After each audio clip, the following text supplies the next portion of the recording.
বশিষ্ঠ মন্দিৰ গুৱাহাটী চহৰৰ মাজমজিয়াৰ পৰা 14 কিলোমিটাৰ দূৰত্বত অৱস্থিত। বশিষ্ঠ মন্দিৰ গুৱাহাটী চহৰৰ উপকণ্ঠ সন্ধ্যাচল পাহাৰৰ ওপৰত অৱস্থিত। হাতী বসবাস কৰা গড়ভঙা সংৰক্ষিত বনাঞ্চলৰ ওচৰত অৱস্থিত আৰু ইয়াৰ উপৰিও ই এক প্ৰস্তাৱিত পখিলা সংৰক্ষিত বনাঞ্চল। 1751 চনৰ পৰা 1769 চনত আহোম ৰজা ৰাজেশ্বৰ সিংহই এই মন্দিৰটো নিৰ্মাণ কৰিছিল। এই মন্দিৰ নিৰ্মাণৰ বাবে ৰাজাই আশ্ৰমখনত 835 বিঘা মাটি উপহাৰ দিছিল। এই মন্দিৰটোত সন্ত বশিষ্ঠৰ বাসস্থান বশিষ্ঠৰ আশ্ৰমত অৱস্থিত। এই মন্দিৰটো ভগৱান শিৱৰ নামত উৎসৰ্গ কৰা হৈছে।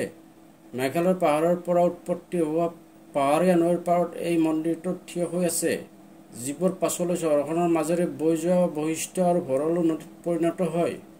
কালিকা পুৰাণত বশিষ্ঠ মন্দিৰক 7টা শক্তিপীঠৰ ভিতৰত অন্যতম বুলি বৰ্ণনা কৰা হৈছে।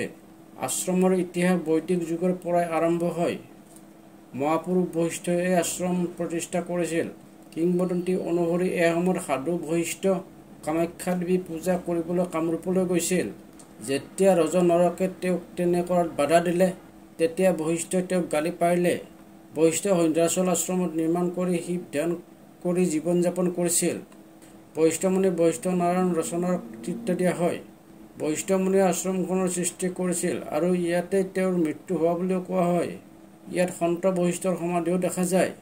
বশিষ্ঠ মন্দিৰৰ অপৰিসীম সৌন্দৰ্যৰ বাবে তীৰ্থযাত্ৰীক আকৰ্ষণ কৰে। আশ্ৰমতো মন্দিৰ আছে। মন্দিৰৰ ভিতৰত কোৱা আছে, যিটো শক্তিপীঠ নামেৰে জনা যায়। মংগলেশ্বৰ শিৱলিংগ কোৱাবোৰত লুকাই আছে, যিটো দেখা নাযায়। আশ্ৰমৰ ভিতৰত 5 কিলোমিটাৰ দূৰত্বত এটা গুহা আছে, য'ত বশিষ্ঠ মুনিয়ে ধ্যান কৰিছিল। সন্ধ্যা, ললিতা আৰু কান্ত পাহাৰীয়া উপনৈসমূহ আশ্ৰমৰ ওচৰত বৈ যায়। নদীবোৰৰ মিলন বিন্দুটোক আমৰুঠা কুণ্ড বোলা হয়। বশিষ্ঠ মুনিয়ে সেই ঠাইত ধ্যান ত্ৰিসন্ধ্যা কৰিছিল। তীৰ্থযাত্ৰীসকলে বশিষ্ঠ কুণ্ডৰ পবিত্ৰ ডুব যোৱাৰ বাবে আশ্ৰমলৈ যায়। বশিষ্ঠ কুণ্ড সাধুৰ দ্বাৰা সৃষ্টি হৈছিল। বশিষ্ঠ কুণ্ডৰ পৰা প্ৰায় 200 কিলোমিটাৰ দূৰত্বত বশিষ্ঠ সাধুৰ পত্নী অৰুন্ধতী মাতাৰ মন্দিৰ আছে। ইয়াত শেষ উশাহ লোৱা বশিষ্ঠ মুনিৰ কবৰটো পোৱা যায়। আশ্ৰমখনৰ চাৰিওফালে অৰণ্যৰে আগুৰি আছে। ঠাইখন বৃহৎ সংখ্যক পৰ্যটকৰে ভিৰ হয়। বশিষ্ঠ মন্দিৰৰ প্ৰধান আকৰ্ষণ হিচাপে পৰিগণিত হৈছে জলপ্ৰপাত।